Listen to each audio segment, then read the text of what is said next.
బండి సంజయ్ తెలంగాణ బీజేపీకి ఒక రేంజ్లో క్రేజ్ తీసుకొచ్చిన వ్యక్తి. తన మాటలతో చేతలతో కార్పొరేటర్ స్థాయి నుండి కేంద్ర మంత్రి స్థాయికి ఎదిగారు ఆయన. తెలంగాణ బీజేపీ చీఫ్గా ఉన్నప్పుడు ప్రతి పల్లెకు కాషాయాన్ని పరిచయం చేశారు బండి సంజయ్.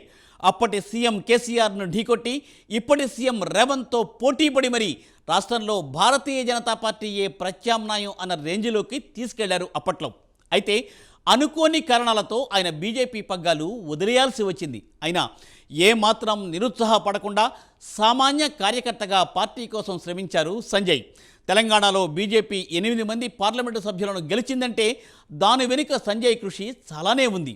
తన నియోజకవర్గంలోనే కాకుండా సహచర నియోజకవర్గాల్లో కూడా ప్రచారం చేసి మరీ మిత్రులను గెలిపించుకున్నారు.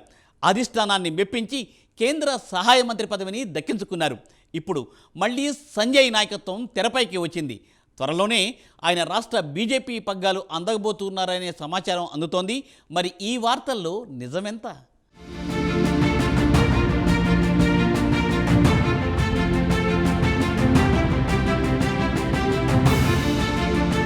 బండి సంజయ్ కుమార్ ఈ పేరు అంటే తెలంగాణ యూత్లో ఓ క్రేజ్ ఉంటుంది. ఆయన ప్రసంగాలకు ఫ్యాన్స్ ఉన్నారు. ఒకప్పుడు కరీంనగర్ జిల్లా వరకే తెలిసిన సంజయ్కు ఇప్పుడు రాష్ట్ర వ్యాప్తంగా అభిమానులు తయారయ్యారు. ఎన్నిక ఏదైనా ఆయన వచ్చి ప్రచారం చేయాలని పార్టీలోని నేతలు అభిమానులు కోరుతున్నారంటే ఆయన స్టామినా ఏంటో అర్థం చేసుకోవచ్చు.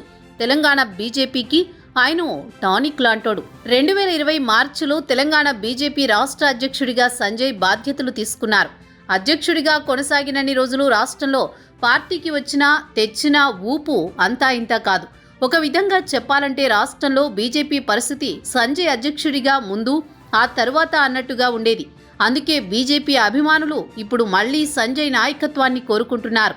పార్టీకి ఆయన అయితేనే 100% న్యాయం చేస్తారని అంటున్నారు. బీజేపీ ఇప్పుడు క్షేత్రస్థాయి వరకు వెళ్ళిందంటే అది ఆయన చలువేనని, ప్రతి గడపకు కమలం పువ్వు పరిచయం అయిందంటే ఆయనే కారణమని చెప్తున్నారు. ఒకప్పుడు బీజేపీని కేవలం జాతీయ పార్టీగానే పరిగణించిన రాష్ట్రంలో ఆయన రాష్ట్ర అధ్యక్షుడయ్యాక మహాశక్తిలా మార్చారని పలువురు సీనియర్లు సైతం పలు సందర్భాల్లో కొనియాడారు.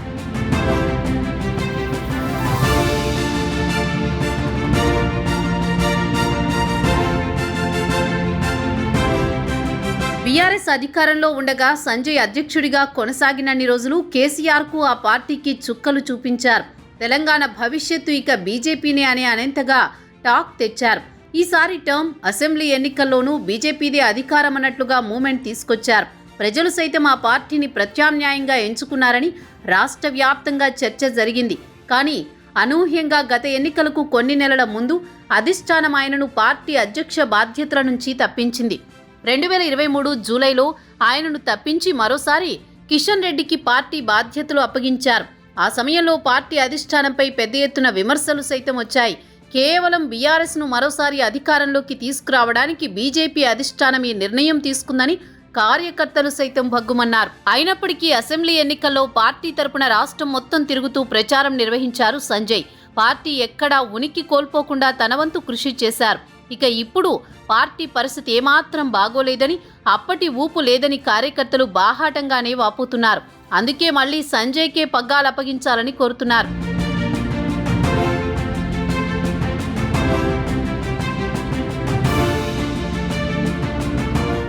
ఇక ఎంపీ ఎన్నికల్లో మరోసారి గెలిచిన ఆయనను మోదీ ప్రభుత్వం క్యాబినెట్లోకి తీసుకుంది. కేంద్ర సహాయ మంత్రిని చేసింది. అయితే తెలంగాణలో బీజేపీ మళ్లీ పుంజుకోవాలంటే పార్టీ పగ్గాలు సంజయ్కే అప్పగించాలనే డిమాండ్ ప్రధానంగా వినిపిస్తోంది. ప్రస్తుతం రాష్ట్రంలో కాంగ్రెస్ ప్రభుత్వం కొనసాగుతోంది. దశాబ్ద కాలం తర్వాత కాంగ్రెస్ పార్టీ అధికారం చేపట్టడంతో మంచి దూకుడు మీద ఉంది. అయితే ఆ దూకుడుకు అడ్డుకట్ట పడాలంటే, ప్రభుత్వంపై ఫైటింగ్ చేయాలంటే మళ్లీ సంజయ్ అధ్యక్షుడైతేనే కరెక్ట్ అనే అభిప్రాయాలు పార్టీ కార్యకర్తల నుంచి వినిపిస్తున్నాయి. అయితే పార్టీ కార్యకర్తల నుంచి వస్తున్న డిమాండ్ మేరకు అధిష్టానం సైతం ఆలోచనలో పడినట్టుగా తెలుస్తోంది. ఆయన అధ్యక్షుడిగా ఉన్నప్పుడు పార్టీ గ్రాఫ్ను, ప్రస్తుత పరిస్థితిని సమీక్షించినట్టు సమాచారం. అందుకే తన నిర్ణయాన్ని మార్చుకున్నట్టు ప్రచారం జరుగుతోంది. మరోసారి బండి సంజయ్కే పార్టీ పగ్గాలు అప్పగిస్తే భవిష్యత్తులో జరగబోయే ఎన్నికల్లో కమలానికి ఛాన్స్ ఉంటుందని అనుకుంటున్నారట. అందుకే త్వరలోనే సంజయ్ని అధ్యక్షుడిగా ప్రకటిస్తారనే టాక్ వినిపిస్తోంది.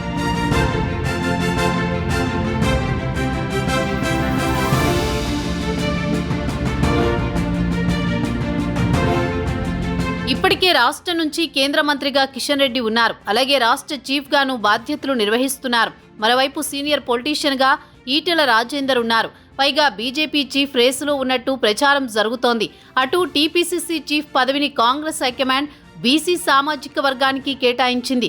దీంతో ఇప్పుడు స్టేట్ బీజేపీ చీఫ్ పదవి కూడా బీసీ సామాజిక వర్గానికే కేటాయించాలనే డిమాండ్ పెరుగుతోంది.